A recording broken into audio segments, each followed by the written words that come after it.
9th February 1946, page 77, 78. শরৎদা, ভৃগুর গণনা দেখে মনে হয় সবই পূর্ব নির্ধারিত, তা না হলে বলে কি করে? शरद सीसी ठाकुर जी से कहने लगे, भृगु की गणना देखकर प्रतीत होता है सभी पूर्व निर्धारित। ये न होने पर कैसे कहा जाता है? सीसी ठाकुर, তা বলা যাবে না কেন? সিসি ঠাকুরজি ने कहा कि ये क्यों नहीं कहा जाएगा? একজনের হয়তো চৌর্য প্রবৃত্তি আছে, চুরি করে। मानो एक जन का शायद से चौर्य प्रवृत्ति है, चोरी करता है। চুরি করা, দেশের অবস্থা, আইন কানুন, পরিবেশ সবটার রকম যদি জানা থাকে, তবে বলা যায় সেই অবস্থায় কি হবে।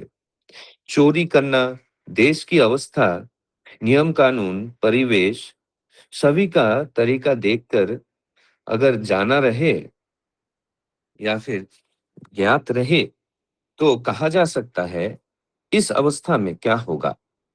প্রবৃত্তির বশীভূত যারা, তাদের সম্বন্ধে তাই বলা যায় জীবনের গতি কি হবে। प्रवृत्ति के वशीभूत जो है, उनके बारे में इसीलिए कहा जा सकता है कि जीवन की गति क्या होगी। किंतु ওখানে যারা সবল, তাদের সম্বন্ধে ঠিক করে কিছু বলা যায় না। लेकिन वहां पर जो शक्तिमान है, उनके बारे में ठीक तरीके से कुछ कहा नहीं जा सकता है। তাদের অ্যাক্টিভ অ্যাটাচমেন্ট, সক্রিয় অনুরাগ ও ভ্যালোসিটি, গতিবেগ যেমনতর, রান চলনও তেমনতর। उनका एक्टिव अटैचमेंट यानी कि सक्रिय अनुराग और वेलोसिटी यानी कि गतिवेग जिस तरह है, रन यानी कि चलन भी उसी तरह है। শরৎদা, ভগবানের প্ল্যান পরিকল্পনা আছে কি? शरद सीसी ठाकुर जी से प्रश्न पूछे कि भगवान का प्लान यानी कि परिकल्पना है क्या? सीसी ठाकुर, হয়ে যাচ্ছে প্ল্যানিং পরিকল্পনা আপনাদের। सीसी ठाकुर जी प्रश्न का उत्तर देते हुए कहने लगे, होते जा रहा है प्लानिंग यानी कि परिकल्पना आप लोगों का।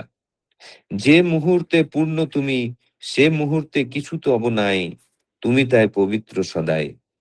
जिस मुहूर्त में पूर्ण हो तुम, उस मुहूर्त में तुम्हारा कुछ भी नहीं है, तुम इसीलिए हमेशा पवित्र हो। दाई विल बी डन, तुम्हारी इच्छा हो पूर्ण। दाई विल बी डन यानी कि तुम्हारा इच्छा ही पूर्ण हो। তাতে স্যারেন্ডার আত্মসমর্পণ চাই, নচেत सैटन शैतान घिरे धरे। उनमें सरेंडर यानी कि आत्मसमर्पण चाहिए, नहीं तो सैटन यानी कि शैतान धर पकड़ेगा। স্যারেন্ডারে আত্মসমর্পণে কমপ্লেক্স প্রবৃত্তি ভ্যাকুয়াম শূন্য হয়ে গেলে ভিতরে তাতে ভরে ওঠে। सरेंडर में यानी कि आत्मसमर्पण में कॉम्प्लेक्स यानी कि प्रवृत्ति वैक्यूम यानी कि शून्य हो जाने पर अंतर्मन उनसे भर उठता है। एक्टिविटी कर्म बेड़े जाए, एक्टिविटी यानी कि कर्म बढ़ जाती है, তখন সে কর্ম হয় ইষ্ট স্বার্থ প্রতিষ্ঠা মুখর। तब वह कर्म होता है इष्ट स्वार्थ प्रतिष्ठा मुखर। প্রবৃত্তি থাকবে না সে কথা নয়, কিন্তু তার ইষ্টার্থী নিয়ন্ত্রণ হওয়া চাই। प्रवृत्ति नहीं रहेगी, ये बातें नहीं है, लेकिन उसका इष्टार्थी नियंत्रण होना चाहिए। এই অবস্থায় আসক্তি 16 আনার জায়গায় 18 আনা হয়, সেটা কিন্তু তার জন্য। তখনই মানুষ অনাসক্ত হয়। इस अवस्था में आसक्ति 16 आना के जगह 18 आना हो जाता है, लेकिन वो उनके लिए, तभी मनुष्य अनासक्त होता है। সুশীলদা আমার জন্য বাড়ি করছে, কিন্তু তার নিজের হয়তো ঘর নেই, গাছতলায় আছে, তবু আমি आरामे থাকবো, এতেই তার সুখ। सुशीलदा मेरे लिए घर बना रहे हैं, लेकिन उनके लिए शायद से घर नहीं है, पेड़ के नीचे रहते हैं, फिर भी मैं आराम से रहूंगा, इसी से उनका सुख। এক পশলা বৃষ্টি গার উপর দিয়ে গেলেও যেন মনে হবে পুষ্প বৃষ্টি হয়ে গেল। थोड़ा सा बारिश बदन पर पड़ने पर भी मानो ऐसा प्रतीत होगा कि পুষ্পবৃষ্টি हो गया। কাজটা সত্বর সহজে সুন্দরভাবে সম্পন্ন হওয়া না হওয়া আবার নির্ভর করে তার টানের উপর। ये काम जल्द से जल्द सहज रूप से सुंदर रूप से संपन्न हो या न हो, ये निर्भर करता है उनके झुकाव पर। ভেজাল ঘি খেয়ে সিসি ঠাকুরের অম্বল হয়েছে, সেই সম্পর্কে ভেজাল সম্বন্ধে কথা উঠল। मिलावट वाला घी खाकर सीसी ठाकुर जी को अम्बल हुआ है, उस बारे में मिलावट के संबंध में बातें निकली। सीसी ठाकुर ভেজাল দিতে দিতে খাঁটি জিনিস তৈরি করা ভুলে যায়।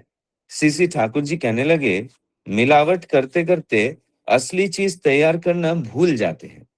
নতুন করে বদঅভ্যাস তৈরি করে পুরনো সদঅভ্যাস ভুলে যায়।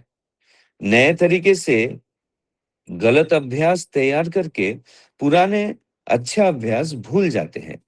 তাই 25 বছর আগের মতো দুধ, দই, রসগোল্লা, রসকদম, ঘি কিংবা যে কোনো জিনিস আজ আর পাওয়ার জো নেই। इसीलिए 25 साल पहले के जैसे दूध, दही, रसगुल्ला, रसकदम, घी या फिर कोई भी चीज आज पाने का कोई उपाय नहीं है। সুশীলদা, জীবনের বিভিন্ন ক্ষেত্রে ব্যাপকভাবে এত দুর্নীতি ঢুকে গেছে যে তা রোধ করাও কঠিন ব্যাপার। सुशीलदा ठाकुर जी का ये बात सुनकर कहने लगे, जीवन के विभिन्न क्षेत्र में व्यापक रूप से ये इतनी दुर्नीति घुस चुकी है कि उसे रोध करना भी बहुत कठिन बात है। সিসি ঠাকুর, যারা এটাকে রোধ করবে তাদের স্ট্রাগল সংগ্রাম করাই লাগবে। सीसी ठाकुर जी इस बात पर कहने लगे, जो इसे रोध करेगा उनके लिए स्ट्रगल यानी कि संग्राम करना ही लग पड़ेगा। রেজিস্ট নিরোধ করে দাঁড়াবে যারা তাদের বলি বীর পুरुष। रेजिस्ट यानी कि निरोध करने के लिए जो खड़े होंगे उन्हें मैं कहता हूं वीर पुरुष। এটা শুধু বললে হবে না, করে দেখানো চাই। ये सिर्फ कहने पे नहीं होगा, करके दिखाना चाहिए। আজকাল ম্যাট্রিক ক্লাসে বহু বইয়ের আমদানি করা হচ্ছে, কিন্তু সে তুলনায় ছাত্রদের জ্ঞান তেমন বৃদ্ধি পাচ্ছে না। শরৎ দাস সেই সম্বন্ধে কথা তুললেন। आजकल मैट्रिक क्लास में बहुत सारे किताबों की आमदनी हो रही है, लेकिन उसके तुलना में छात्रों का ज्ञान उस तरीके से वृद्धि नहीं पा रहा है। शरदा इस बारे में चर्चा करने लगे। सीसी ठाकुर, ম্যাট্রিকুলেশন পাস করতে কয়েকখানা চটি বই দরকার, সেগুলি চাই থরলি পুরোপুরি জানা। सीसी ठाकुर जी इस बारे में कहने लगे, मैट्रिकुलेशन पास करने के कुछ छोटी किताबों की जरूरत है, उन सभी को अच्छी तरह से जानना चाहिए, तातेই বরং কাজ ভালো হয়। उसी में उल्टा काम ठीक तरीके से होता है। নিত্য নতুন বই যে বদলায় ও বইয়ের বহর যে বাড়ায়, তার পিছনে অনেক সময় প্রফিটিয়ারিং মোটিভ, লাভ করার বুদ্ধি থাকে। কতগুলি বই তো বিক্রি করতে হবে। नए तरीके से किताबों को जो बदला जाता है और किताबों का जो बाहर लाया जाता है, उसके पीछे भी बहुत समय प्रॉफिटियरिंग मोटिव यानी कि लाभ करने की बुद्धि रहती है। कुछ किताबों का बिकना तो होना चाहिए। প্যারিদা আসতেই सीसी ठाकुर बोलेन, की खबर? প্যারিদা आते ही सीसी ठाकुर जी প্যারিদা से पूछने लगे, क्या संवाद है? প্যারিদা কয়েকজন রোগীর খবর দিলেন। প্যারিদা कुछ रोगियों के बारे में कहने लगे। सीसी ठाकुर, খ্যাপাকে তাড়াতাড়ি ঠিক করে দে। सीसी ठाकुर जी প্যারিদা से कहने लगे कि খ্যাপা को जल्द से जल्द ठीक कर दो। প্যারিদা, চেষ্টা তো করছি, এখন আপনার দয়া। প্যারিদা कहने लगे, চেষ্টা तो कर रहा हूं, अब आपकी दया है। सीसी ठाकुर, তোর উপরেই তো সব নির্ভর করে। सीसी ठाकुर जी कहने लगे, तुम्हारे ऊपर ही तो सब निर्भर करता है। পাড়ায় সন্দেহ রাখিস কেন? তাহলে কি পারা যায়? कर पाओगे इस बारे में संदेह क्यों रखते हो? तो क्या तुम कर पाओगे? जय गुरु। जय गुरु। श्रद्धेय श्रोता बहुत सुंदर भाव से और स्पष्ट भाव से आलोचना प्रसंगों का निर्वाचित अंश पाठ किए हैं और उनको हिंदी में अनुवाद करके बताए हैं। श्रोता हिंदी ट्रांसलेशन भी भेजते हैं, निरंतर रूप से ये सेवा देते हैं और कोई भी प्रतिकूलता श्रोता को इस काम से रोक नहीं सकता है। इसीलिए मैं सभी दादा माँ के तरफ से शिरोधा को बहुत बहुत धन्यवाद ज्ञापन कर सकता हूँ। आज का जो विषय वस्तु है वो मैं थोड़ा संक्षेप में बता देता हूँ। मनुष्य यदि अपनी प्रवृत्तियों के अधीन रहता है तो उसके जीवन की दिशा का अनुमान लगाया जा सकता है, किंतु जो अपनी प्रवृत्ति पर नियंत्रण रखकर इष्ट के प्रति सक्रिय अनुराग और आत्मसमर्पण से जीवन जीता है, उसका भविष्य निश्चित रूप से नहीं कहा जा सकता। सच्चे आत्मसमर्पण से कर्मों इष्ट केंद्रित हो जाता है और प्रवृत्तियां भी इष्ट के नियंत्रण में रहती है। दूसरी प्रसंगो सच्ची अनासक्ति का अर्थ है कि अपनी सारी आसक्ति केवल इष्ट के लिए हो, तब दूसरों की सेवा और सुख भी अपना ही आनंद मिलता है तथा कार्यों की सफलता व्यक्ति के इष्ट के प्रति आकर्षण पर निर्भर करती है। तीसरा प्रसंग ये है कि मिलावट और बेईमानी करते करते समाज शुद्धता और सद्भाव की परंपरा खो देता है। इस भ्रष्ट प्रवृत्तियों के रोकने के लिए संघर्ष, साहस और कर्मों की आवश्यकता है, केवल उपदेश पर्याप्त नहीं है। चौथा प्रसंग ये है कि शिक्षा में अनावश्यक रूप से पुस्तकों की संख्या बढ़ाने के बजाय कुछ आवश्यक पुस्तकों को गहन अध्ययन के अधिक उपयोगी है। कई बार पुस्तक बनाने के पीछे व्यावसायिक लाभ की प्रवृत्ति भी होती है। और पांचवा या अंतिम जो प्रसंग है वो ऐसा है, अपने क्षमता पर विश्वास रखकर प्रयास करना चाहिए। संदेह सफलता में बाधा बनता है। ईश्वर कृपा के साथ आत्मविश्वास और पुरुषार्थ भी आवश्यक है। यह है आज का विषय वस्तु का सारांश। आज का विषय वस्तु में 5 टॉपिक है, 5 अलग अलग प्रसंग है, इसलिए मैं जो पहला प्रसंग है उसका ऊपर आलोचना करने के लिए पहले मैं श्रद्धेय श्री सुमित गांगुली दा जमशेदपुर से दादा को अनुरोध करूंगा 5 मिनट आलोचना करें। दादा आप 6:45 तक आलोचना कीजिए। जय गुरुदादा। वंदे पुरुषोत्तमम, वंदे पुरुषोत्तमम, वंदे पुरुषोत्तमम। यहाँ पहला जो आलोचना है उसमें शरदा पूछते हैं कि विग्रह का जो ज्ञान होता है वो उस अनुसार ऐसे बोल देते हैं जैसे कि सब पहले से निर्धारित हो, पहले से ही प्लान किया हुआ हो कि इसी तरह का होगा, ऐसा ही होगा। नहीं, वरना फिर ये कैसे हो सकता है? ठाकुर जी से ऐसे पूछते हैं तो ठाकुर जी कहते हैं कि ये पॉसिबल है अगर वो प्रवृत्तियों के वशीभूत में अगर वो है तो ये पॉसिबल है। जो प्रवृत्ति है जैसे कि काम, क्रोध, लोभ, मोह, माया एक्सेट्रा जो भी है उस तरह का, उसके तरफ में उसका जिधर उसका अटैचमेंट रहेगा, इस प्रवृत्तियों के तरफ में जिस तरफ में उसका अटैचमेंट रहेगा उसी तरफ में उसका, जैसे ठाकुर जी इसमें बोले भी है कि अटैचमेंट जिधर रहेगा और वेलोसिटी जिधर रहेगा उधर ही वो रन करेगा, उधर ही वो चलेगा।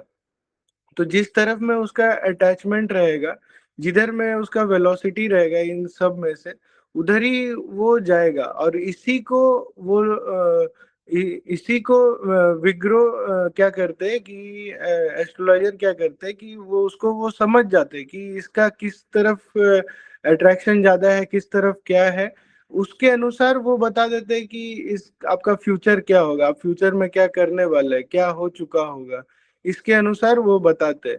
तो इस तरह का वो बोलते हैं। तो अगर इसमें अगर कोई अगर प्रवृत्तियों के वशीभूत में नहीं है, वो कौन हो सकता है? जो ठाकुर जी को लेकर चले, जिसका मन कंट्रोल में रहे, जो इन सब चीजों को ठाकुर जी इससे पहले के इस पर्सन में भी बोले हैं, सुने हैं, हम पढ़े सुने हैं इसी ऑनलाइन में बोले हैं कि हम लोग अपना जो वशीभूत है इसको हम लोग खत्म नहीं कर सकते, इसको हम लोग कंट्रोल कर सकते हैं। ये खत्म नहीं हो सकता, ये डिस्ट्रॉय नहीं हो सकता है, इसको हम लोग कंट्रोल कर सकते हैं। कंट्रोल कैसे कर सकते हैं? नाम, ध्यान, इष्टविति, स्वस्थैनी, सदाचार, इन सब नियमों का अच्छे से पालन करके, जैसे कि हम अपना एक एग्जांपल देंगे कि सुबह पहले हम उतना उठ नहीं पाते थे। जब हम अकेले थे जमशेदपुर में, मम्मी पापा झाझा में थे, तो हम अकेले तब यहाँ पे रहते थे, तो सुबह उठने में हमको दिक्कत होता था, तो हम एक यूट्यूब में एक शॉर्ट्स एक वीडियो आया था, तो उसमें था कि एक भजन जैसा था। तो उसको हम क्या किए थे, अपना सुबह का अलार्म ट्यून में लगा दिए थे। वो सुबह जैसे ही बजता था तो उसका बोल कुछ ऐसा था कि अ, मन के बहकावे में ना आ, मन राह भुलाए भ्रम में डाले, तू इस मन का दास ना बन, इस मन को तू अपना दास बना ले। तो ये सुबह सुनते थे तो मेरा दिमाग ये हो जाता था, एक्टिव हो जाता था कि नहीं, मेरे को मन के अनुसार नहीं चलना है, मेरे को अपने दिमाग के अनुसार चलना है, मेरा जिधर में मेरे ठाकुर जी बोल के रखे है, मेरा उनके हिसाब से चलना है। तो इसके कारण इन सब प्रकृतियों में अट्रैक्शन जो है वो धीरे धीरे कम होने लगा, ठाकुर जी की तरफ अट्रैक्शन होने लगा। और यही अट्रैक्शन हमारा जब ठाकुर जी की तरफ हो और वेलोसिटी भी ठाकुर जी की तरफ हो, तो अपना मन माथा शरीर जो भी सब ठाकुर जी की तरफ ही दौड़ने लगते हैं। इसका एक और ये है कि हम एक बार आचार्य देवता के पास गए थे, तो उनके उनके पास जब गए थे, हम ऐसे ही प्रणाम करने गए थे, तो वो हमको बोले कि तो आप पीछे तरफ आइए। हम पीछे तरफ गए तो वो वहां पर ही पीछे से बुलवाते हैं कि एक दादा को बोल के बुलवाते हैं कि ये हम उस टाइम हम मादुली पहनते थे, गला में स्टोन्स पहनते थे उस तरह का। तो हम वो बोलते हैं कि जब ठाकुर जी को पकड़े हुए तो ये सब का जरूरत क्या है, ठाकुर जी तो केंद्र करके ही तो चलना है, ये सब का कोई जरूरत नहीं है कि आप ये सब पहने और ये सब ले करके अपना मन को कंट्रोल करें, अपने आप को दूसरे चीजों में अट्रैक्ट होने से रोके। आप अगर ठाकुर जी को पकड़े, ठाकुर जी की तरफ अट्रैक्ट होके रहे, तब फिर आपको इन सब चीजों की कोई आवश्यकता ही नहीं है। और ठीक उसके बाद फिर हम वो खोल के अपना सब कुछ रख दिए अगले ही दिन, और उसके बाद से मेरा लाइफ में बहुत कुछ अच्छा अच्छा पॉजिटिव चेंजेस आया है। इसी को बोल के मैं दादा अपने वाणी को विराम देता हूँ। जय गुरु। जय गुरु दादा। श्रद्धेय सुमित, इस विषय वस्तु को आलोचना करने का कोशिश किया, प्रयास किया। इधर मुख्य बात यह है कि जो प्रवृत्ति को अधीन में रहता है उसका उसके बारे में प्रेडिक्शन किया जा सकता है, लेकिन जो प्रवृत्ति का अधीन में नहीं रहता है उसका बारे में प्रेडिक्शन करना मुश्किल है। ये मुख्य बात है, यही बात दादा ने समझाने का कोशिश की है। तो बहुत अच्छा लगा दादा। और अभी मैं श्रद्धा श्रीमती स्मिता साहू माँ मुंबई से, माँ को अनुरोध करूंगा 10 मिनट आलोचना करने के लिए। जो सेकंड टॉपिक है, भगवान का क्या परिकल्पना है, और जो भेजाल होता है, एडल्ट्रेशन होता है, उसका बारे में 10 मिनट आलोचना करें। जय गुरु माँ। जय गुरु दादा, सभी को मेरा जय गुरु। और ठाकुर जी आज का जो डिस्कशन है उसमें आगे चलते फिर श्रद्धा पूछते हैं कि क्या भगवान की कोई योजना होती है। तो ठाकुर यहाँ बोलते हैं कि मुझे जो समझ में आया है कि योजना जो है, जब क्या करना है क्या नहीं करना है ये प्लानिंग तो हम लोग करते हैं। तो ठाकुर जी इसका मतलब ये कि अगर हम लोग मान लीजिए हम लोग ठाकुर जी के प्रति सरेंडर्ड नहीं है और हम हमारे हिसाब से सब कर रहे हैं, तो फिर तो हम ही परिचालक हैं, हम ही सब कुछ कर रहे हैं, तो उनके प्लान के हिसाब से कैसे कुछ होगा। लेकिन जब हम लोग उन पे कंप्लीटली सरेंडर्ड हो जाते हैं कि हम कर्म हमारा रहता है, लेकिन रिजल्ट उनका रहता है। जब ये माइंडसेट से हम लोग सरेंडर होके आत्मसमर्पण से चलते हैं, तो कर्म जो करना है, जैसा करना है, वो तो हमको करना ही है। लेकिन उसके फलस्वरूप जो रिजल्ट होना चाहिए या किस तरह हमारे वो कर्म का फल मिलेगा और आगे हम क्या करेंगे, ये ठाकुर जी हम लोग को परिचालन करते हैं। क्योंकि मेरे हाथ में तो मैंने अपना कोई ये रखा ही नहीं है कि मैं ऐसा होगा तो मैं वैसा करूँगा, कि वैसा होगा तो मैं वो करूँगी। ये हम लोग ने रखा ही नहीं है। हम जो है ठाकुर जी के डायरेक्शंस के ऊपर चल रहे हैं कि ठाकुर जी जो होगा आपके मन के हिसाब से आप कीजिएगा। मेरा इसमें कोई रोल नहीं है, मेरा कोई आशा नहीं है। जब हम ये सोच के अपना लाइफ को स्टीयर करते हैं या अपने लाइफ में कर्म करते हैं, तो ठाकुर जी फिर उसके आगे फिर जिस तरह से लाइफ को लेके जाना है, किस डायरेक्शन में लेके जाना है, कहाँ तक लेके जाना है, कितनी ऊँचाई तक हम जा सकते हैं, वो ठाकुर जी के हाथ में ही आ जाता है। तो मेरे ख़्याल से यहाँ पर प कर्म हमारा है, लेकिन लेके जाने का डायरेक्शन जो है वो ठाकुर जी का होता है। क्योंकि हम लोग ने अपने आप को ठाकुर जी के प्रति समर्पण किया हुआ है। मेरे आई थिंक इसलिए यहाँ पर ठाकुर जी आगे ऊपर में बोले हैं कि जो जो जो प्रवृत्ति से परिचालित है, जो प्रवृत्ति के अधीन है, उसका आगे का फ्यूचर डिटरमाइन मतलब बताया जा सकता है। क्योंकि खराब करेगा तो डेफ़िनेटली उसका वो फल वैसा ही प्राप्त होगा, या अगर प्रवृत्ति के चक्कर में आके वो जैसा एक्शंस करेगा, वो फल तो निश्चित है। लेकिन जब हम लोग प्रवृत्ति के अधीन में न रहकर ठाकुर जी के अधीन में रहते हैं और ठाकुर जी के हिसाब से चलते हैं, तो फिर जो हमारे लिए अच्छा है, वही होता है, और हमारे लिए क्या अच्छा है तो उनसे ज़्यादा बेहतर कौन जानता है। यहाँ आगे फिर ठाकुर जी बोलते हैं कि उस उनके प्रति आत्मसमर्पण चाहिए, अन्यथा शैतान घेर लेता है। तो ये आगे मतलब इसका मुझे क्रक्स यही लगा है कि इष्ट से नियंत्रित होना ज़रूरी है, ना कि प्रवृत्ति से नियंत्रित होना है। तो ठाकुर जी का बोला हुआ हर चीज़ को करने जब हम जाते हैं, या उसको माथा में रख के हम लोग जब अपना एक्शंस को रेगुलेट करते हैं, तभी जाके हम लोग का हम लोग के जो भी फैकल्टीज़ हैं, जो भी हम लोग सोचते हैं, या जो भी हम लोग का जो भी वैशिष्ट्य है, क्वालिटीज़ है, जो कुछ भी है वो विस्तार होता है, वो ब्लूम होता है। नहीं तो फिर वो संकुचित होते जाता है, बिकॉज़ हम लोग का माइंडसेट भी लिमिटेड ही होता है। क्योंकि आजू-बाजू हम लोग उसी माइंडसेट के घेरे में हैं, तो हम लोग वैसा ही अपने आप के एक्शंस को उसी तरह से करने लगते हैं। जब हम सारे चीज़ों के बंधन से खुल के ठाकुर जी के बंधन में बंधते हैं, या ठाकुर जी के तरफ बढ़ते हैं, तो फिर हम लोग का ग्रोथ जो है वो अनलिमिटेड की ओर चलता है।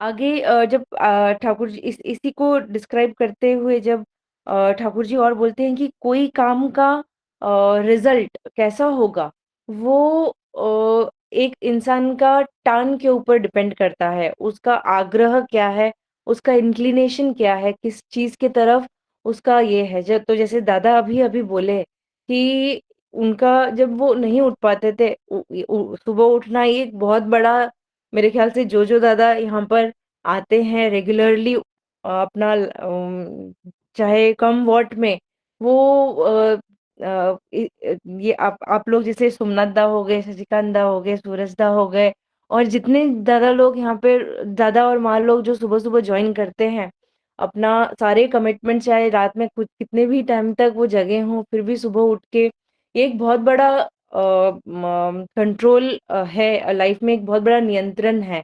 उसी तरह उड़ीसा सत्संग भी है जो आज आज 2050th या उस वीक में वो सत्संग चल रहा है, तो वहाँ के जो दादा है सुभाष दा, वो भी रोज सुबह 6 बजे या 5:30 बजे उड़ीसा के टाइम के हिसाब से इतने दिनों तक उन्होंने वो उसको ये किया है। ये एक अलग टाइप का डेडिकेशन है, जो कि ठाकुर जी के प्रति अगर आपका प्यार नहीं होगा, तो आप इस तरह से कर नहीं पाएँगे। तो मेरा भी यही एक रहता है कि मैं भी एटलीस्ट उतना डेडिकेशन अपने लाइफ में लेके आ सकूँ। म सक्सेसफुल होती हूँ कभी, कभी नहीं होती हूँ, लेकिन मन में ये रहता है कि करना, मतलब काश मेरे अंदर भी वो क्वालिटी आए और मैं भी वैसा कर सकूँ। तो ये क्वालिटी में आज नहीं, शायद मैं और भी आगे चल के सफल होंगी। लेकिन तो यहाँ पर ठाकुर वही बोले कि कोई कार्य शीघ्र, सरल और सुंदर ढंग से पूरा होगा या नहीं, ये व्यक्ति के आकर्षण पर निर्भर करता है। अ, वही आकर्षण अगर हमारा ठाकुर जी हैं, आकर्षण अगर हमारा ठाकुर जी का बात को अपने अंदर एस्टैब्लिश करना है, ठाकुर जी को हमारे अंदर हमारे अंदर उनका वास होना चाहिए, ये हम लोग अगर सोच के अपने लाइफ को और ठाकुर जी की बातें हम हमारे अंदर प्रस्फुटित होके लोगों को इंस्पायर करे, अगर हमारा मन का अगर ये एक निश्चय रहे, दृढ़ निश्चय रहे, तो शायद हम लोग काम को दिमाग में उसी तरह करेंगे कि जो काम करें वो इतने अच्छे से करें कि ठाकुर जी को अच्छा लगे। कल आगे फिर ठाकुर जी को एसिडिटी या अम्ल का प्रॉब्लम हुआ, तो घी के मिलावट के कारण ये हुआ है। और ठाकुर जी उसको बहुत ही सिंपल तरीके से बोलते हैं कि लोग मिलावट करते-करते लोगों को अभी सही चीज़ बनाने का ज्ञान ही नहीं रहा है। तो ऐसा होता है, हम लोग कोई कोई हैबिट अगर हम लोग इतनी बार दोहराएँ, तो वो कोई काम अगर हम इतनी बार दोहराएँ तो हमारा वो हैबिट हो जाता है। तो चीज़ों को गलत तरीके से करते-करते या किसी और मोटिव से, प्रॉफिटियरिंग मोटिव जो ठाकुर जी वहाँ पे बोले हैं, कि इस मोटिव से जब हम लोग कोई काम करते हैं, तो जो रिज़ल्ट होता है वो फिर सबके जो आज हम लोग देख रहे हैं, इतना एफडीए का क्रैकडाउन हो रहा है सब जगह, मिलावटी दूध, मिलावटी पनीर, हम जो खा रहे हैं ऐसा, ये ठाकुर जी उस टाइम पर बोल रहे थे कि 25 साल पुराना सामान आज नहीं मिलता है।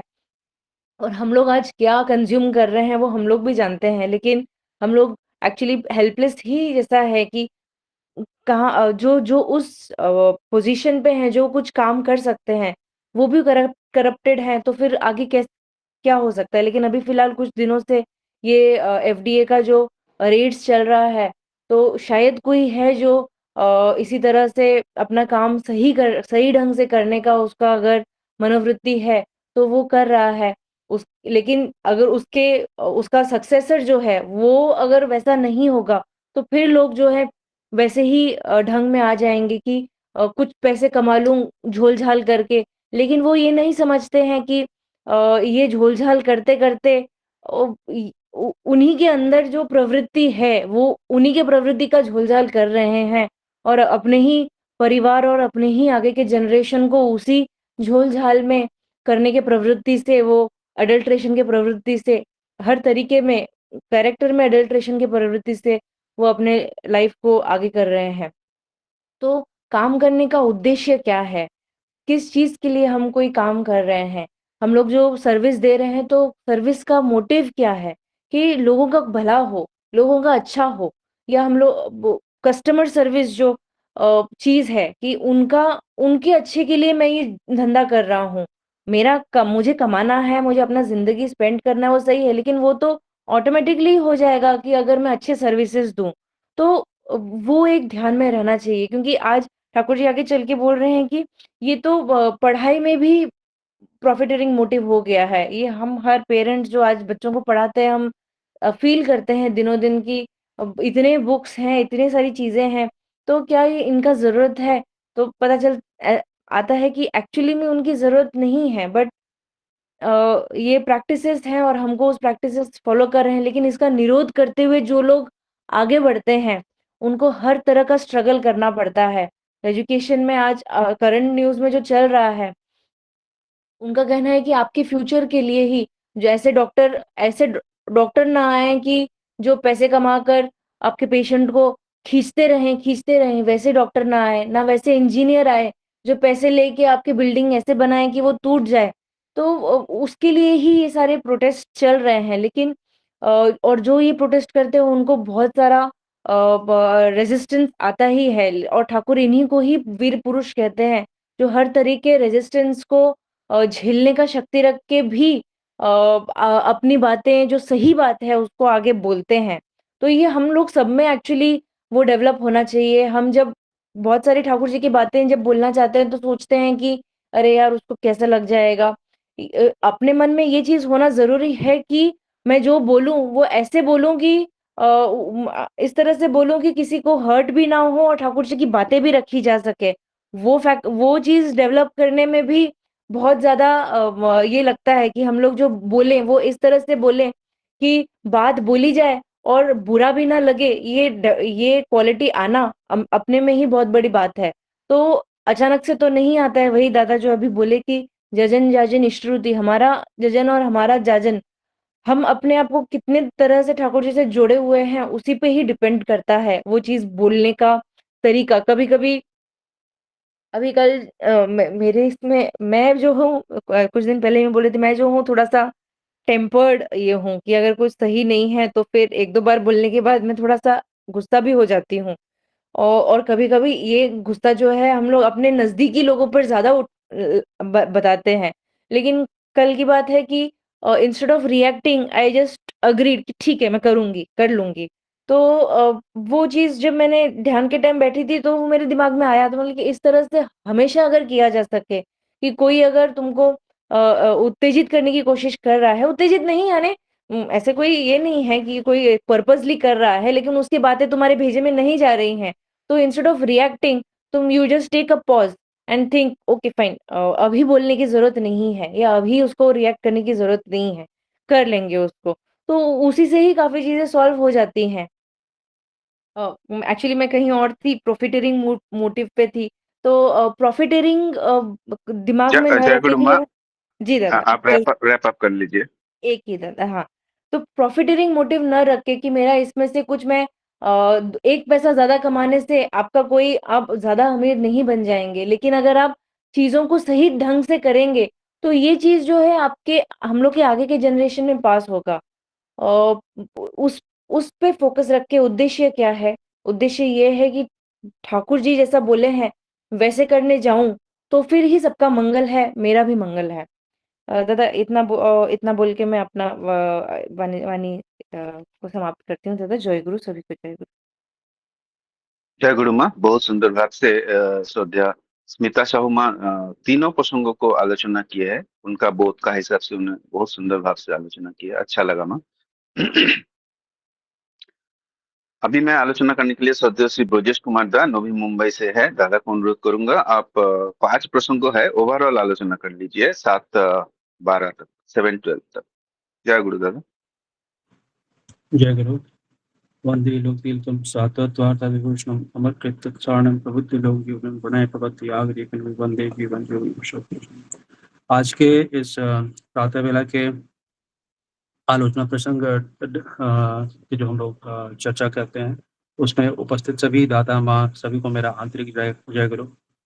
आज का जो टॉपिक है ये काफ़ी जैसे दादा बोल रहे थे कि काफ़ी बृहद सब्जेक्ट उठाया गया है और सफिशिएंट टाइम तो नहीं मिलेगा। मैं थोड़ा-थोड़ा टच करके जाऊँगा। प्रयास करूँगा कि मैं सभी टॉपिक्स को टच करूँ। अ, जो पहला जो टॉपिक आया है जिसमें शरद दा पूछ रहे हैं कि ये जो भृगु का जो कैलकुलेशन है उसके हिसाब से तो ऐसा लगता ही नहीं है कि सब कुछ प्री डिटरमाइंड है। ऐसा लगता है कि सब कुछ प्री डिटरमाइंड है। जैसे कि आप सभी लोगों को पता होगा कि भृगु संहिता हमारा अपने सनातन में सबसे पुराना एस्ट्रोलॉजी का स्टडी है और महर्षि भृगु ने इसे लिखा था और इसके थ्रू हमारे देश में जो एस्ट्रोलॉजी का फादर भी उच्च आयु है कि उनके फादर एस्ट्रोलॉजी के फादर भी भृगु जी को कह सकते हैं। तो ये जो एक प्रतिपादित उन्होंने जो सिद्धांत दिया था कि आपके जो पूर्व जन्म के जो कर्म होते हैं उन कर्मों उन कर्मों प्लस जो आपकी जो प्रवृत्ति मुख्य जो जीवन होती है उसके बेस पे पूरा जीवन आपका जो है वो कोई भी जो ज्ञानी व्यक्ति है और ग्रह और सभी उनको देख करके उसको वो बहुत सुंदर ढंग से एक्सप्लेन कर सकता है, बता सकता है। इसमें कुछ चीज़ें ये है कि ये जो परिस्थितियां हैं ये हमें कर्मफलवश मिलती हैं, कुछ है कि कुछ घटनाओं में संभावना प्रबल होती है और जीवन में कुछ विशेष मोड़ आने की संभावना रहती है। ये सब जो है ये आपको जो बर्थ चार्ट के हिसाब से जो लोग जीवन जीते हैं बहुत समय से हम लोग देखते आते हैं कि लोग जीते हैं उस हिसाब से बर्थ चार्ट हर बार दिखाते हैं। तो इससे ये सब चीज़ होता है कि कुछ संभावनाएं हैं, कुछ घटनाएं हैं। लेकिन श्री ठाकुर जी क्या बोल रहे हैं? श्री ठाकुर जी ये बोल रहे हैं कि क्यों नहीं बताया जा सकता। ठाकुर ठाकुर तो बोले हैं बताया जा सकता है। क्यों? क्योंकि हम उसका प्रवृत्ति का जो झोंक है, जो जिस तरह का उसका जो उसका जो पुश है, उसको देख करके हम प्रेडिक्ट कर सकते हैं कि ये ऐसा आगे इसके जीवन में हो सकता है। और लेकिन इसमें फिर आगे चल के ये भी ठाकुर जी बता रहे हैं कि 2 तरह के लोग हैं। एक तरह की जो प्रवृत्तियों के जो दास हैं और दूसरा है जो प्रवृत्तियों के जो स्वामी हैं। जो लोग प्रवृत्तियों के ऊपर अपना कंट्रोल रखते हैं, जो लोग अपने प्रवृत्तियों पे कंट्रोल रख पाते हैं, वो उनका जीवन जो होता है वो नियंत्रित होता है, वो आत्मनियंत्रण होता है, वो व्यक्तियों के दास नहीं बनते हैं। और इसलिए उनके जीवन में एक अब ये जो आप बोल रहे हैं कि जो आगे चल के फिर जो दादा प्रश्न कर रहे हैं जब उन्होंने देखा कि ठाकुर जी बोल रहे हैं कि जो जो व्यक्ति के जीवन में जब जब इष्ट या आदर्श या उसके जीवन में नियंत्रण होता है, तब वो उसका जीवन अलग ढंग का। तब फिर शरद दा फिर से प्रश्न पूछ रहे हैं कि तो क्या ईश्वर का कोई अपना प्लान नहीं होता है? ईश्वर का भी तो कुछ प्लान है। तो ठाकुर जी फिर यही बोल रहे हैं, ठाकुर जी फिर बताते हैं कि ईश्वर का तो प्लान होता ही है। ईश्वर जो अपना जो उनका जो सृष्टि जो चल रहा है, वो तो निर्धारित नियमों के हिसाब से ही चल रहा है। और उन नियमों के हिसाब से जब चलता है और जब सभी कुछ, जैसे कि हम देखते हैं कि इवोल्यूशन जो है वो सभी जीव जंतु, पेड़ पौधे, सभी जीवों में एक जो प्रकृति का जो नेचुरल इवोल्यूशन का जो प्रोसेस है, उन सब पे लागू है, इंसानों पे भी लागू है। लेकिन इंसान और बाकी सब जीवों में एक विशेष अंतर है, वो ये है कि ईश्वर ने इंसान को फुल्ली इक्विप बनाया है। उसके पास भगवान ने फ्री विल दिया है उसको, इंसान ने डेस्टिनी का अधिकार दिया है कि वो उन्होंने अपने ही रूप में उसको ढाला है। तो इंसान का जिम्मेवारी ज्यादा हो जाती है।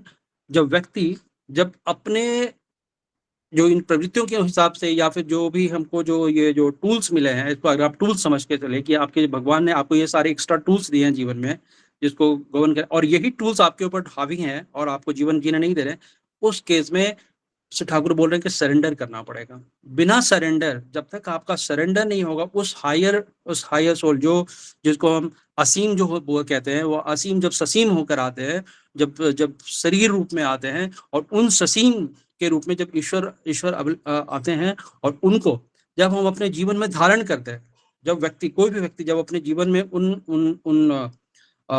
उन महापुरुष को जब अपने जीवन में धारण करता है, तभी उसके जीवन में परिवर्तन आता है। जब उसके जीवन में वो सरेंडर हो जाता है, जब वो उनके प्यार में जुड़ता है, उनके प्रेम में, जब अपने वृत्तियों पे जब वो अपने वृत्तियों पे कंट्रोल ला पाता है, क्योंकि जब तक वो प्यार करेगा नहीं, तब तक उसके अंदर का जो मलिनता है वो तो दूर होना नहीं है। हम लोग देखते हैं कि हम इवन अभी भी हम लोग जब ठाकुर जी की दीक्षा लेकर भी जब हम लोग जीवन जीते हैं, और हम जागरूक, अगर एक पल के लिए भी हमारा जागरूकता हटता है, हमारा अटेंशन हट जाता है, तो आप देखिए कितनी सारी गलतियां हो जाती हैं। तो वो जो हम लोग पिछले दिन अभी भी हम लोग चर्चा करते कि भगवान जगन्नाथ के हाथ नहीं होते, ये जो भगवान जगन्नाथ के जो हाथ नहीं होते, वो इसीलिए ही कहा गया कि ईश्वर जो होता है वो आपको फ्री विल दिए हुए हैं, और उस फ्री विल के हिसाब से आपको उनको पकड़ करके, जब आप उनको पकड़ करके चलते हैं, तब आपके जीवन में परिवर्तन होता है। तो जैसे हम लोगों ने देखा कि कई सारे जो संत महात्मा, जैसे कि हिमालय वाल्मीकि जी थे, तो वाल्मीकि जी अपने जीवन में एक दस्यु थे। दस्यु के बाद फिर उनके जीवन में कैसे परिवर्तन हुआ, सब कहानी जानते हैं। या फिर राजा अशोक की कहानी है। बहुत सारे, पिछले दिन हम लोग सेंट अगस्टीन का कहानी सुने थे, जब शशिकांत चर्चा किए थे कि वो कैसे अपने जीवन में कैसे एक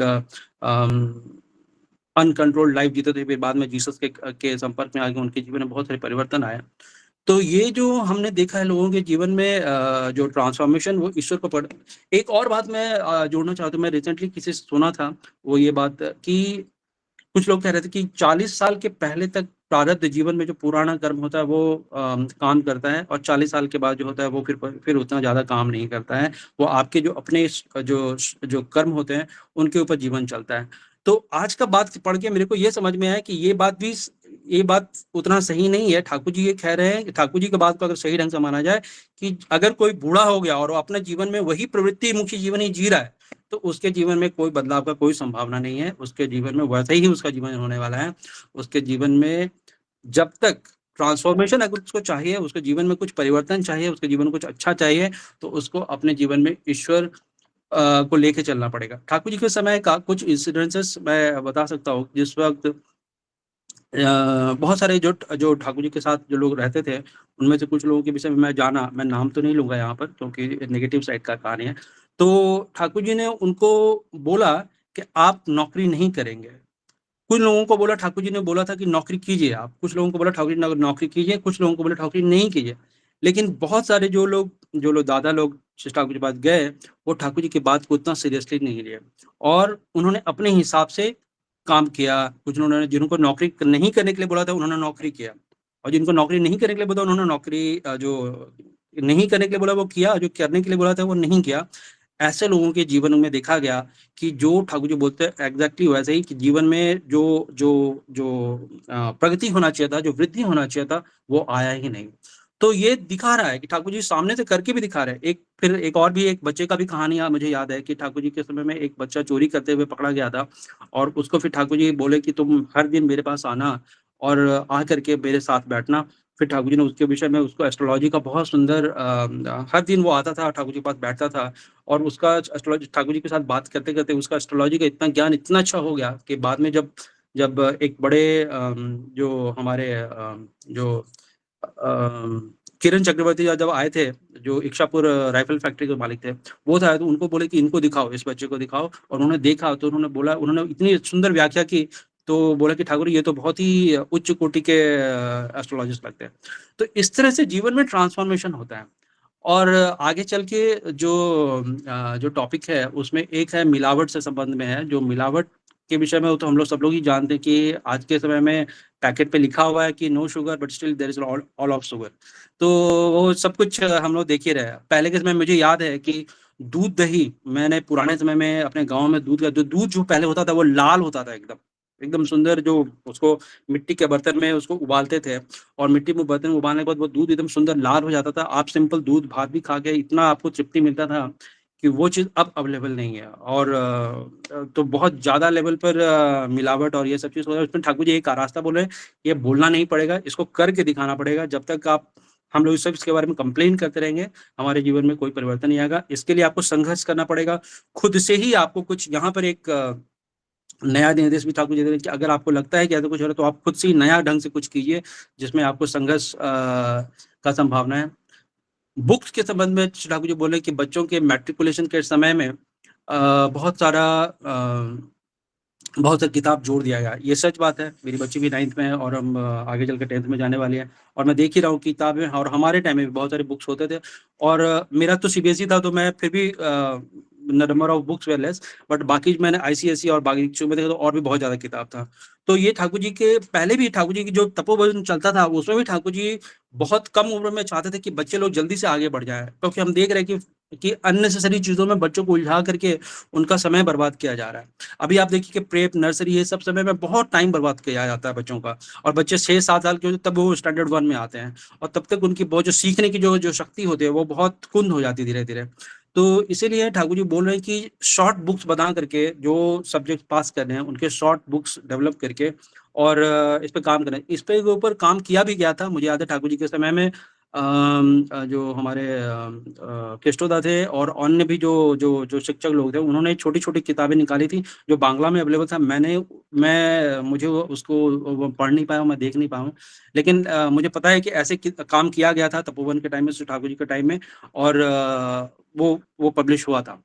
इसके अलावा जो एक और बहुत इम्पोर्टेंट बात ठाकुर जी बता रहे हैं कि जो प्यारीदास से बोल रहे हैं, वो बहुत इंपॉर्टेंट बात बोले हैं कि प्यारीदास से पूछ रहे हैं कि तुम खेपा को ठीक कर दो, जल्दी ठीक हो जाएगा। तो जो प्यारीदास बोल रहे हैं कि प्रयास तो कर रहा हूँ, सब आपकी कृपा चाहिए। यही नॉर्मल हम सभी इंसानों का यही स्टैंडर्ड आंसर होता है कि हम प्रयास तो कर रहे हैं, आपकी कृपा होगी। श्री ठाकुर जी क्या बोल रहे हैं? सब कुछ तुम पर ही निर्भर करता है, अपनी क्षमता पर संदेह क्यों करते हो?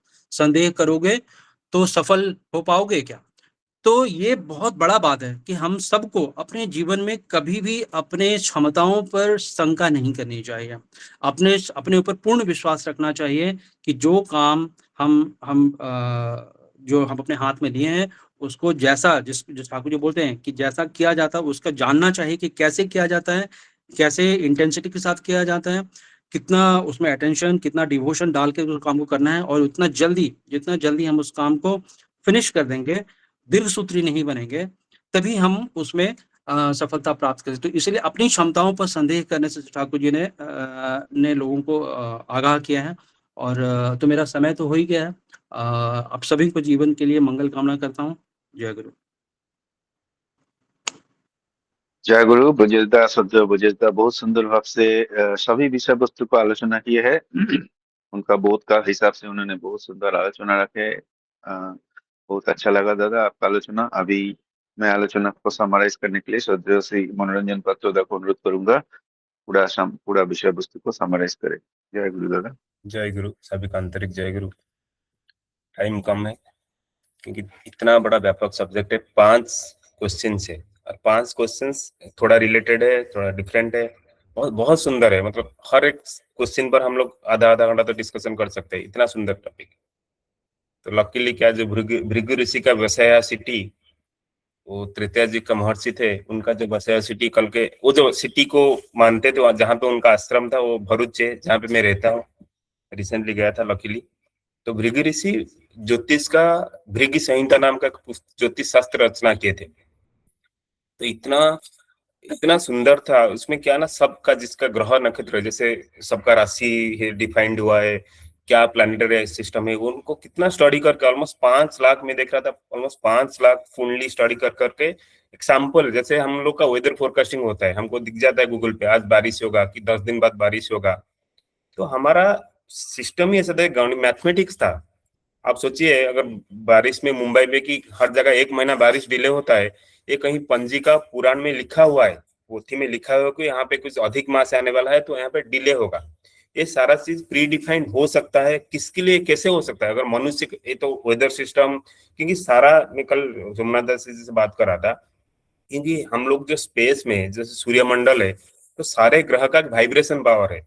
तो वाइब्रेशन पावर के हिसाब से कौन सा ग्रह, कौन सा ये किस एंगल पे, क्या डिग्री पे, क्या पोजीशन पे है, इस हिसाब से हमारा प्लानिटरी सिस्टम बहुत सारा चेंजेस होता है। आप देखोगे जहाँ पे पूर्णिमा के दिन जाओगे समुद्र के पास, देखोगे बड़े बड़े जो ज्वार होता है, मतलब वेव आता है समुद्र।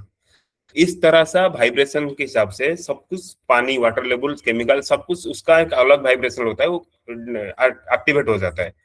तो हमारा मनुष्य के जीवन में पहले जो हम काम करते हैं, पहले कैसे काम करते हैं, हम लोग को जो थॉट्स आता है, सोचिए मेरा अगर थॉट्स गलत आया तो मैं गलत ही काम करूंगा। तो अगर किसी का, मैं आज जो हूँ, मैं अगर मनोरंजन आज यहीं पे हूँ, भरूच में हूँ, कुछ काम फाइनेंस में काम कर रहा हूँ, तो मेरा तो ये आज का नहीं है, मैं छोटा छोटा छोटा छोटा चीज ऐड करके मैं यहीं पे पहुंचा हूँ। सब चीज का देखिए, सबका भी आप एनालिसिस करिए खुद का जीवन में। आप आज जहां पे हो, अगर आप अच्छे में हो गलत में हो वो नहीं जानता हूँ, बट आप जहां पे भी हो, आपका छोटे छोटे एक्शंस एडिशन हो के आज आप वहीं पे पहुंचे हो। तो छोटे छोटे जो एक्शन लिए, उसके लिए आपका पहले थॉट्स आया। वो जो थॉट्स अगर प्री डिफाइंड हो गया, मतलब आपका थॉट्स कैसा है, सब जो बोलते हैं ना, जैसे राहु काल में, मैं छोटा छोटा एग्जाम्पल इसीलिए देता हूं, कोरिलेट कर पाओगे। किसी पंडित के पास, ज्योतिष के पास जाओगे, वो बोलेगा आपका राहु काल आ रहा है। राहु राजा भी बनाता है, आप रंक भिखारी भी बनाता है। तो राजा राजा तो बनाता है, बट आपको कुछ खराब प्रवृत्ति देगा। तो खराब प्रवृत्ति ऐसा देगा, आप गलत काम करोगे, जुआ खेलोगे, दारू पियोगे। सोचो इस केस में आप सत्संगी हो, तो आप तो सोचते नहीं लियो, दारू आपके लिए नहीं है, कुछ नहीं है, तो आपका जीवन में वो दुर्गति आएगा नहीं। तो यही हिसाब से ठाकुर जी बोले ये हो भी सकते, क्यों नहीं कहा जा सकता है, हो सकता है। इसी के जैसे चोरी का प्रवृत्ति है, तो चोरी का प्रवृत्ति है तो छोटा छोटा चोरी करके बड़ा चोरी बनेगा। जब बड़ा चोरी बनेगा तो उसका अगर कोई कुंडली दिखाएगा, वो दिखेगा कि इसका प्रवृत्ति चोरी है। तो जैसे ग्रह नक्षत्र का जो टेम्परामेंट है, वो वाइब्रेशन के हिसाब से अपना थॉट्स भी चेंज हो जाता है। वो कभी अच्छा बन नहीं पाएगा, उसको तो प्री डिफाइंड प्रेडिक्शन आप आराम से कर सकते हैं कि जाके पहले बाद में बड़ा चोर बनेगा, बड़ा कंपनी का चोर। जैसे बड़े बड़े चोर हम देखे हैं जो इंडिया छोड़ के गए हैं, तो उनका प्रवृत्ति ऐसा था, ये एक दिन का नहीं था कि एक दिन में 17,000 करोड़, एक दिन में 20,000 करोड़ लेके इंडिया से भाग के चले गए। उनका एक्शन ऐसा ही था। तो जब एक्शन ऐसे था, उसका कर्म ही ऐसा था। तो क्योंकि उनका कुछ गुरु नहीं है, उनको रियलिटी पता नहीं है, तो उनका जो प्रवृत्ति आता है, जो थॉट्स आता है, जो टेम्परामेंट आता है, तो उसी हिसाब से इन्फ्लक्स हो जाता है, उसी हिसाब से वो काम करते हैं। जब उसी हिसाब से आप काम करते हैं, तो उनका आप जैसे ज्योतिष शास्त्र के हिसाब से आप डिफाइन कर सकते हो आपका जीवन कैसे होने वाला है। आपको धन दान मिलने वाला है, आपका राजयोग मिलने वाला है, आपको जेल का योग मिलने वाला है। ठाकुर जी इसलिए बोले कि आराम से इसका कहा जा सकता है। बट बहुत सुंदर भाव से जो दिए, तो बट क्या भगवान का कोई प्लान होता है? अगर कुंडली सही है, ज्योतिष शास्त्र सही है, तो हम लोग सत्संग के हिसाब से, बट जैसे मैं रिसेंटली सुना था आचार्य देव से, वो बोले थे कि किसी ज्योतिष शास्त्र को बुलाए, वो कुछ बोल नहीं पाता है। अगर अगर सच में बोलता, अगर आचार्य देव का कोई कुंडली देखेगा, वो बोल नहीं पाएगा कि क्या है, क्योंकि वो प्री डिफाइंड नहीं है। वो कुछ ग्रह के केवल कॉम्प्लेक्स के प्रवृत्ति में ही नहीं है। जो कोई कॉम्प्लेक्स को बेच चुका है, कॉम्प्लेक्स का प्रवृत्ति उनको कुछ हावी नहीं हो सकता है, तो उसको क्या करोगे, कैसे डिफाइन करोगे? तो उनका जो भगवान का इच्छा होता है, उनको इच्छा होता है। ठाकुर जी इसलिए बोले ना, था विल बी डन। जो भगवान की इच्छा, मैं अगर उनकी इच्छा मान के मेरे इच्छा को ले लूं, तो मेरे लिए जो अच्छे कर्म है मैं वही करूंगा। तो मेरे लिए प्लानिटरी कॉम्बिनेशन कुछ इम्पैक्ट नहीं पड़ेगा कि कुछ अंगूठा पहनने का जरूरत नहीं है। मैं देखता हूँ, अगर ये बोलना नहीं चाहिए फॉर में, बट बहुत सारे बंगाली लोगों को मैं देखा हूँ, पूरा 10 अंगूठी डिफरेंट डिफरेंट कलर का अंगूठी, मैं सोचता रहता हूँ इतना अंगूठी क्यों, मतलब हम लोग भी मेरा हाथ में एक भी अंगूठी नहीं है, तो कुछ तो प्रॉब्लम नहीं हो रहा है।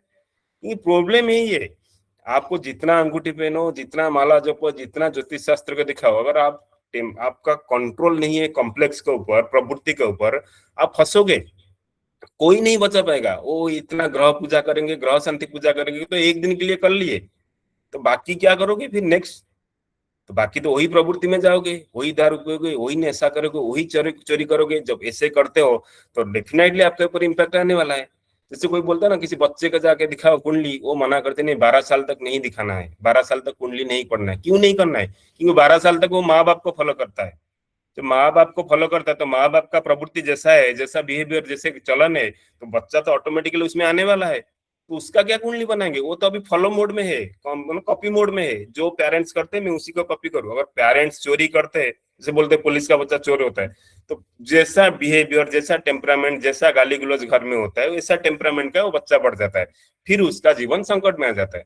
तो उनपे कोई जो सिस्टम हमारा था, इतना सुंदर गणित का सिस्टम था, जो ज्योतिष शास्त्र, बट ज्योतिष शास्त्र ऐसा नहीं था कि जैसे विवेकानंद बोलता है आपका डेस्टिनी आपके हाथ में है, तो आप उसको मत मानो कि मेरा हाथ में नहीं है, मेरा राशि में ही नहीं है, मैं होगा नहीं। ठाकुर जी यहाँ पे तोड़ दिए दोनों चीज को, इतना सुंदर भाव से समझा है, मतलब पूरा black and white, there is no grey. तो आप क्यों, जिसको होता है क्यों होता है, जिसको नहीं होता है क्यों नहीं होता है, और आप इसको कैसे तोड़ सकते हो? ठाकुर जी बोले जब आप सरेंडर कर जाते हो तो सरेंडर में कॉम्प्लेक्स वैक्यूम हो जाता है। तो मैं बोला ना, जैसे हमारा मन में, हमारा थॉट्स में दो ही चीज चलता है, आइदर आप कॉम्प्लेक्स में रहोगे, शैतान की बुद्धि में रहोगे, नहीं तो ठाकुर की बुद्धि में रहोगे। दो बीच में वैक्यूम नहीं हो सकता।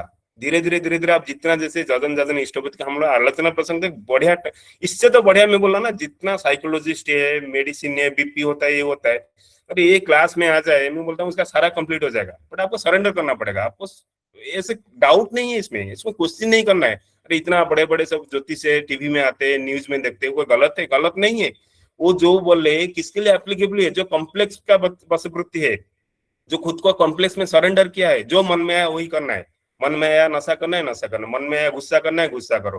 बट हम लोग जैसे, मैं स्वतः बोलता रहता हूँ, मैं अपराधी, मैं अमानी, मैं तो कॉम्प्लेक्स को काट दिया हूँ सुबह उठ के। कि धीरे धीरे मेरा दिनचर्या देखोगे, थोड़े से भी गलती हुआ मैं सुधारता हूँ।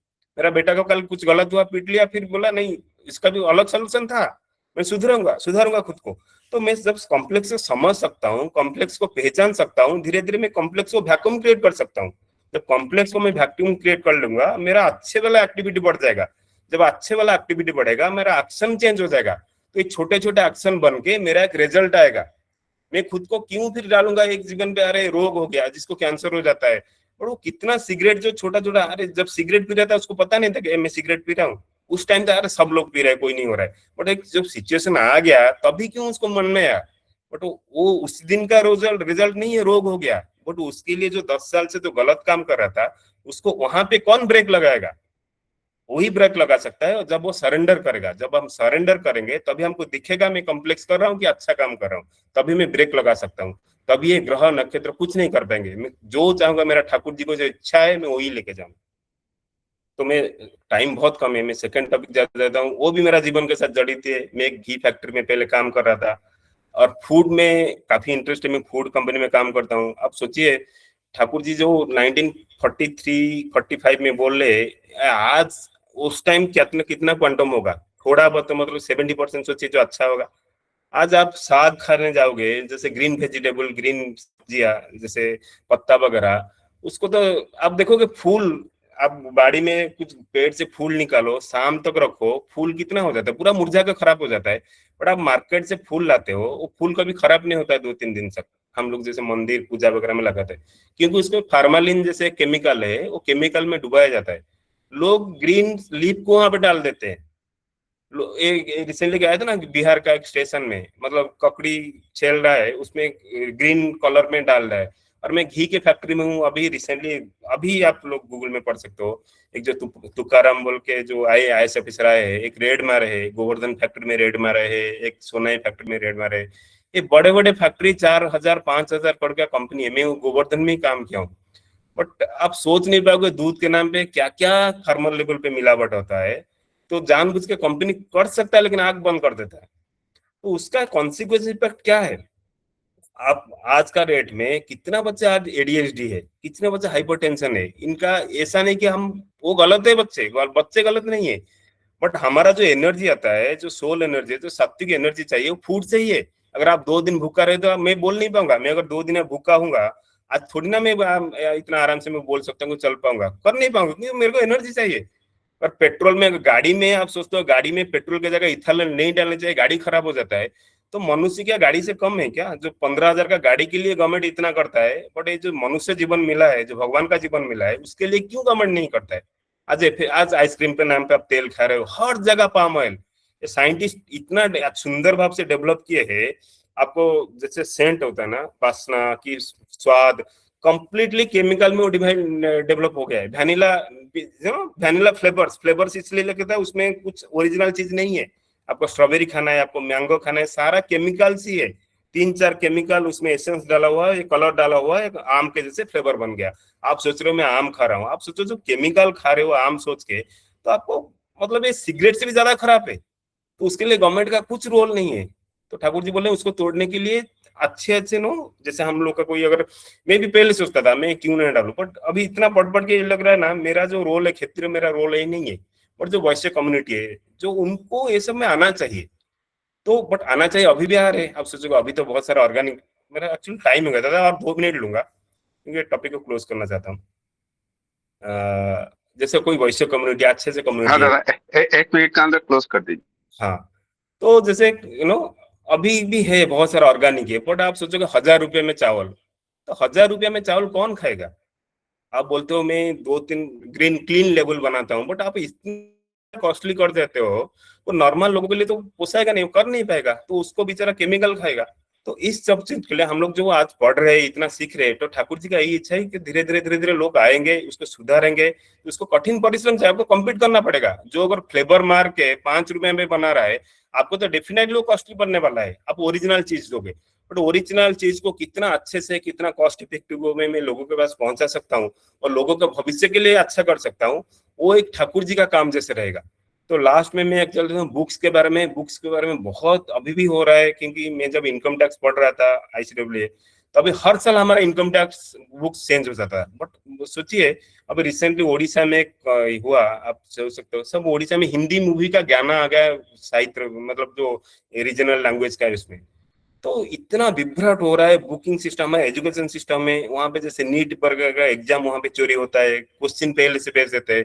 तो ये सब चीज को इतना प्रवृत्ति मुखर होकर लोग, इतना गलत चीज हो रहा है, तो उसको रोकने के लिए ठाकुर जी का यही इच्छा है कि सत्संग हम लोग जो सीख रहे हैं, या हमारा मन में सीख के ऐसे बैठने जाए, वो कर सकते हैं। जैसे प्यारी देव को बोल रहे ना, क्यों नहीं कर सकते हो, तुम आराम से कर सकते हो, तो कूदो, तो क्योंकि वो हमारे साथ ही है।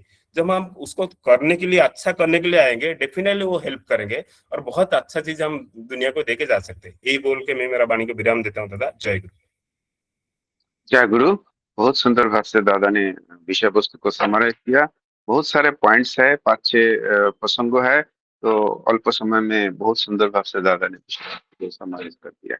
बहुत अच्छा लगा दादा। अभी आलोचना प्रसंगों का समय समाप्त हो चुका है। अभी सभी दादा माँ को आनंदित जय गुरु। जय गुरु दादा, जय गुरु।